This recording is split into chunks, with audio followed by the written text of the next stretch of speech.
Films is in Boulder, Colorado.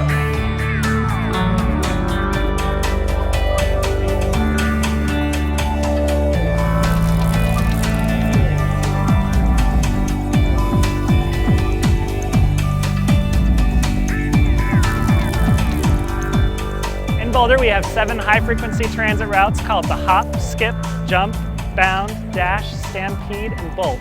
And each of the routes has a unique identity, and that is designated by the logo that you'll see at the bus stop and the actual look and feel of the bus itself. We've had graphic designers create cool, interesting graphics that are placed all over the buses. They're smaller buses, the drivers play their music, not too loudly, and they're just much more of a Boulder flair type of bus. They run on really just popular routes from various destinations around town, and my kid knows them all by just the skin that's on them because they all have really distinctive looks. What is unique about these transit systems is they're not operated and envisioned from the top down, from the transit agency, and then imposed on the community. Instead, they're really built from the bottom up, from the grassroots. Boulder is a city of just over 100,000 people, and on any given day, we have over 20,000 people boarding local transit services and over 30,000 people boarding local and regional transit services. So more than a quarter of our population essentially is riding on a bus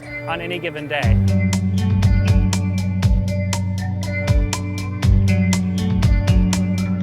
If you were to go back to 1990 and ask about what role did public transit play in Boulder, it was essentially a social service for people who had no other choice about how they got around. Around that time period, folks began sitting down and saying, this isn't what we want. We want to maintain the social service, but we want a public transit system that can compete for people who have other choices. Out of that came the idea of a new model where we would be offering high-frequency routes that came every few minutes.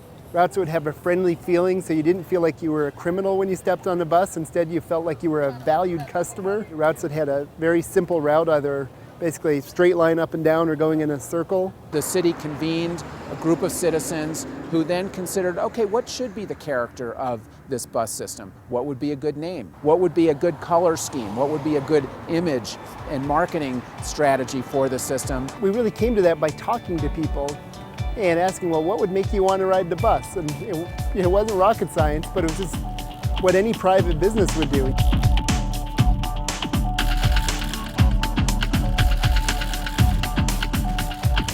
One of the first projects that the Transportation Department set out with was the creation of the EcoPass, which is a universal bus pass that makes users eligible to ride any of the transit system throughout the region at no charge.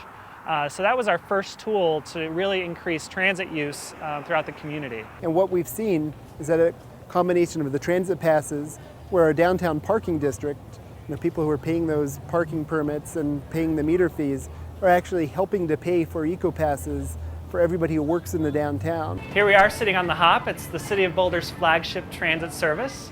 We've got music playing on XM radios. We've got comfortable seats where people face each other so we can have conversations. We have friendly drivers who we know their name because they have their name tags up on the windshield. It runs every 7 to 10 minutes from 7 a.m. to 7 p.m. So it's really convenient, and it's based on what the community told us they wanted. They didn't want to carry a schedule anymore, and so we provided a service that they didn't have to. I came to the city of Boulder when they were first instituting the HOP.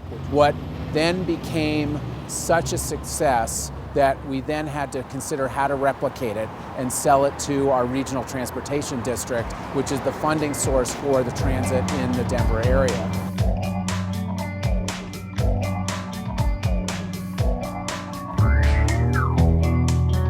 I do think we have a great network of buses here in Boulder, and I also especially love that you can take your bike on the front. Public transportation buses throughout the city and actually throughout the Denver metro region accommodate bikes on the bus. A bike rack for 2 bikes is on the front of the bus, and all of our regional buses, you can store your bike underneath. Normally, when you're commuting in during the week, they'll let you get about 6 bikes under there. There's 3 luggage racks, 2 per luggage rack. Bike to transit is a very popular mode for people trying to get to the city of Boulder and around the city of Boulder. There are some destinations where it's much more logical to get there by bus, but otherwise you're riding your bike.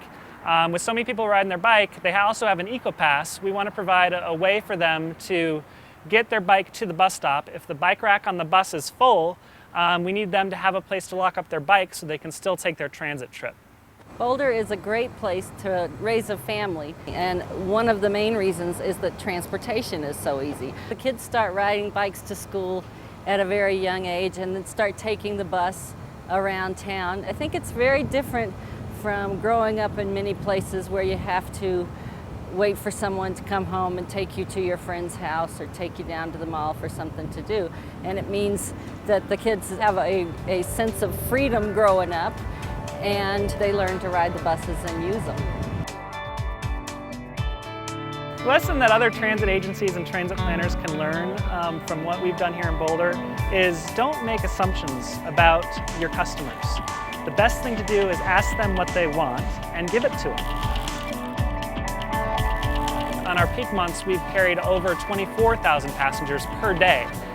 Compared to a similar sized city, Longmont down the road, their local bus system carries under 1,000 passengers per day on their entire local transit system. So it's been a great success.